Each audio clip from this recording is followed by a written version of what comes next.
I want to talk a bit about A Song of Ice and Fire. Some of you might know it by its TV adaptation Game of Thrones. I started watching the show when it first came out, and at about the second or third episode I realized that I couldn't take it anymore, and I needed to know what happened. So I bought all the books. Thus, I jumped down the rabbit hole of 5 books, coming out the other end a massive fan of the series. The main thing I want to talk about in this video is who the main character is of the story. You might have a good idea of who I think the main character is if you saw the thumbnail, but I think the main character of the series is Jon Snow. Obviously, this isn't to say that I'm 100% perfectly certain that I'm right, but I want to explain why I think it is him. You can feel free to disagree with me in the comments. This discussion is going to be in 2 separate videos. The first video will contain no book spoilers, and instead will follow from the beginning all the way up to the end of Season 4 where the TV show left off.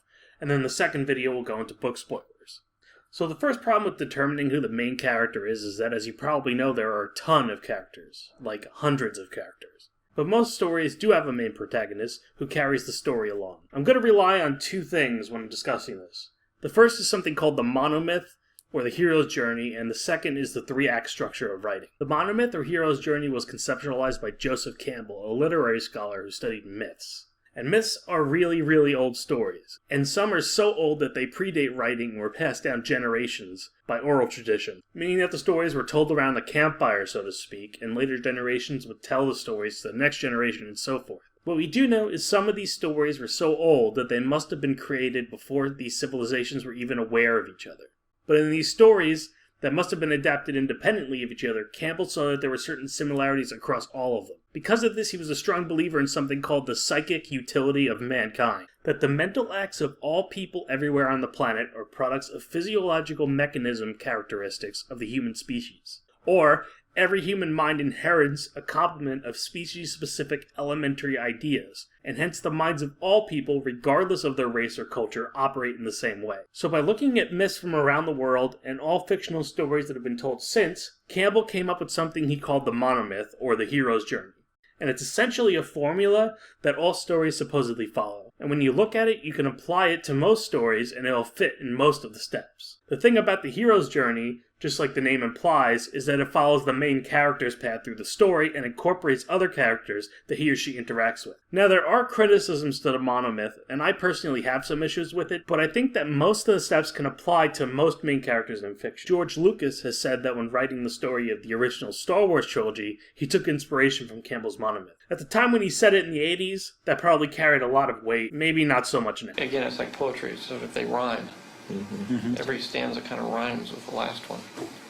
Hopefully it'll work. What I think is that if you apply the monomyth to the characters in the series, Jon is the character that best fits within the classic hero's journey, and as a result is probably the hero and main character of the series. The hero's journey has 17 steps, and if it's starting to sound complicated, then it's going to get a little bit more. Because inside the story of A Song of Ice and Fire, I think there are actually 2 small hero's journeys that Jon goes through inside his big hero's journey. I made a shitty MS Paint graphic to attempt to show you what that means. The second literary technique that we're going to look at is the 3-act structure. This is used by screenwriters and authors as a way to structure their story.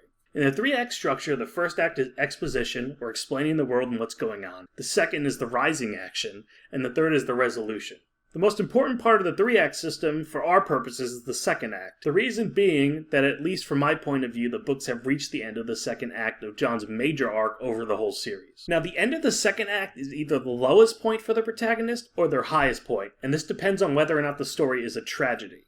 In a tragedy, the end of the second act is where the main character is at his highest point, and then the third act is his fall from grace. Shakespeare was a big fan of writing tragedies. Some of his stories, like Romeo and Juliet and Macbeth, are classic tragedies. There are a lot of stories that are technically tragedies that you wouldn't think about. For example, Breaking Bad is a tragedy. The end of the second act of Breaking Bad is Walter White at the top of his meth business. The Star Wars prequels are also a tragedy, where the end of the second act is Anakin and Padme falling in love and getting married. In Romeo and Juliet, the end of their second act is their marriage and subsequent honeymoon, and then after that, these characters start going downhill and end up in a pretty bummer ending. The third act of Breaking Bad is Walter White's descent into losing everything, and the prequel's third act is Anakin succumbing to the dark side, murdering a bunch of toddlers, getting burnt, helping to topple an entire government structure, and ultimately becoming Darth Vader. In any other story, the main character ends the second act at their lowest point. Luke finds out the bad guy is his dad and has his hand chopped off. Ron Burgundy loses his job.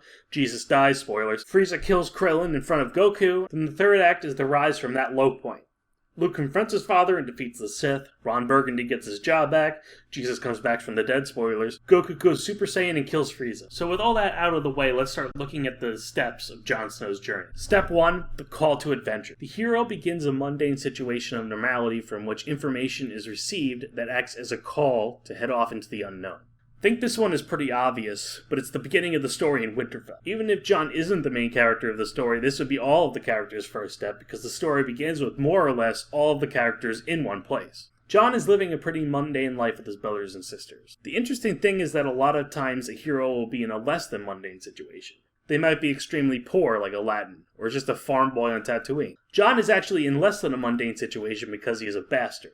Ned Stark went off to war and came back with a child from a mother that was other than his wife, and as a result, Jon is treated in much less regard than the other Stark children. In fact, Ned's wife Kat hates him and makes his life extremely difficult. People don't really expect much from him because of his status as a bastard. He's treated like a brother by most of the other Stark children, but he's always reminded that he's a bastard. He can't sit at the table with his siblings when the king comes to visit. Lady Stark thought it might insult the royal family to see the bastard in their midst. He ends up with a runt from the litter of direwolves. He goes to visit Bran before he leaves for the wall, and Bran's mother tells him to fuck off. The information that he receives kind of already happened at the point where the story starts, but it's basically his decision to join the Night's Watch and head up to the wall, which is literally the end of the known world for the people of Westeros. All of the information that most people in Westeros have about the lands north of the wall are legends of mystical creatures and magic.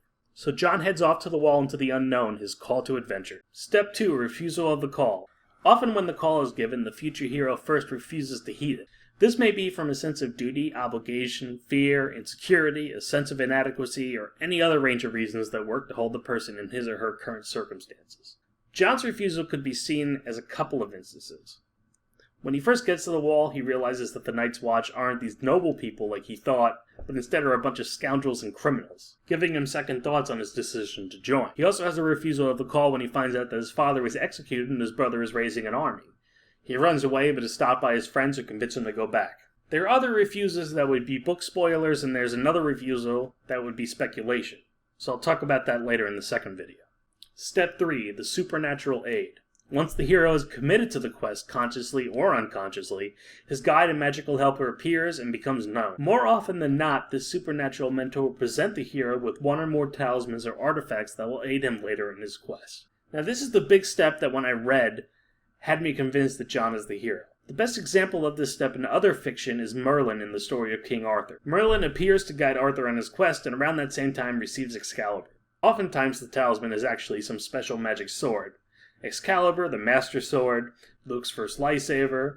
The Lord Commander of the Night's Watch at the time becomes Jon's mentor quite literally when he chooses Jon as his steward. And after Jon saves him from the White, he gives Jon his sword Longclaw. When does Aemon think you'll be able to use that hand? Soon, he says. Good. We'll be ready for this then.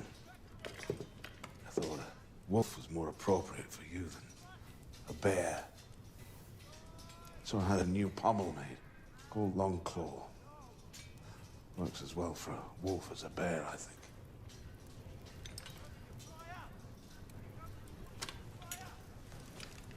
This is a very special sword because it is made of Valyrian steel, which never dulls and is extra light, and only a few weapons exist of the material because the knowledge of the craft was lost during the Doom of Valyria.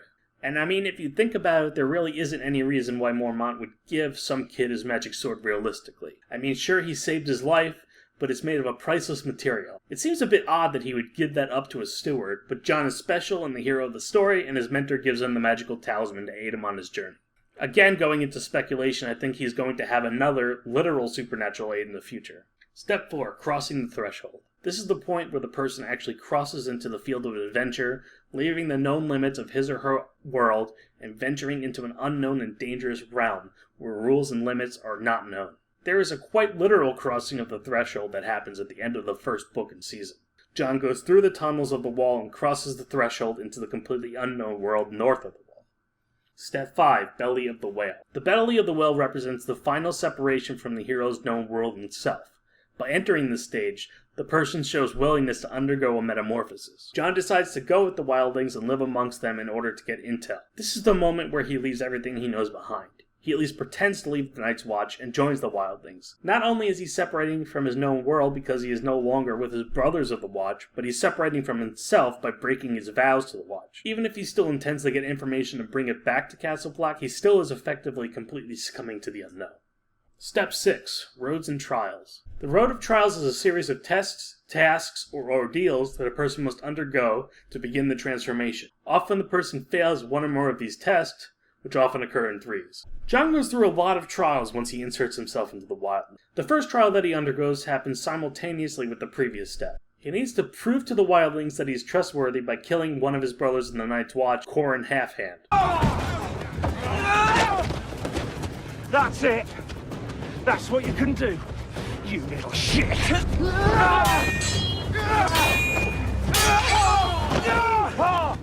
Your traitor father teach you that!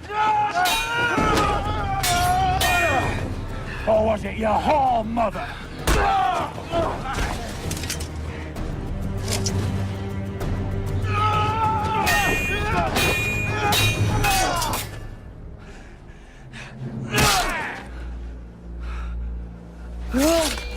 Another noteworthy trial is his climb over the wall. Step 7. The Meeting of the Goddess. This is the point where the person experiences a love that has the power and significance of all-powerful, all-encompassing, unconditional love that a fortunate infant may experience with his or her mother. This is a very important step in the process and is also represented by the person finding another person that he or she loves most completely. John slowly starts falling in love with Ygritte, and becomes more and more conflicted with his choice between her and the Watch. I think the definition of the step is a little dramatic in its wording with the whole unconditional love thing, but it basically is the point in the adventure where the hero meets someone who he falls in love with and tempts him to forego his journey. Clearly, Ygritte is a very important part of Jon's development as a character and represents this portion of his hero's journey. Step 8. Women as Temptress. In this step, the hero faces those temptations, often of a physical or pleasurable nature, that may lead him or her to abandon or stray from his or her quest, which does not necessarily have to be represented by a woman. Woman is a metaphor for the physical or material temptations of life, since the hero knight was often tempted by lust in his spiritual journey. This is the big turning point in Jon's story. He has fallen in love for the first time, and has given into the temptations of breaking his vows of chastity. And he becomes extremely conflicted as to whether or not to return to Castle Black and warn them the impending attack, or run away with Ygritte. Ultimately, Jon chooses to overcome temptation and betrays Ygritte, choosing his duty over temptation, and escapes the Castle Black. Get him!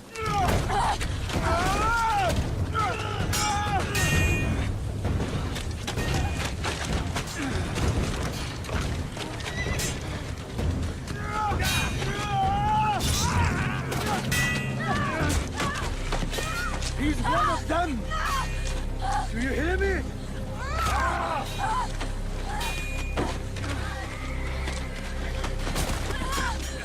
I'm not gonna die for one of them!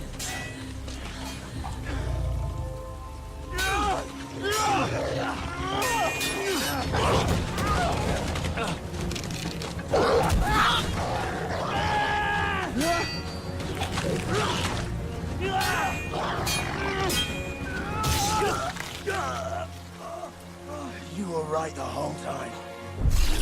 Now, as a side note, while Rob doesn't really follow the path of the hero's journey, if he had, this would have been the point where he failed. In my opinion, Rob serves as a mirror to Jon, which is much more apparent in the show, where the Red Wedding and Jon's betrayal of Ygritte take place in the same episode. Rob gave in to temptation and broke his vows, and he pays the price for that decision, while Jon chooses his vows over the temptation and continues on his journey. So this is an important part in our discussion because this is the point where the series-wide arc and this first small arc part ways. In regards to the first minor arc, this is the end of Act 2. Jon makes his way back to Castle Black barely alive, having betrayed the one he loves. Not only that, but he's not welcomed by his people. Instead, they are distrustful of him and skeptical as to where his allegiance lies.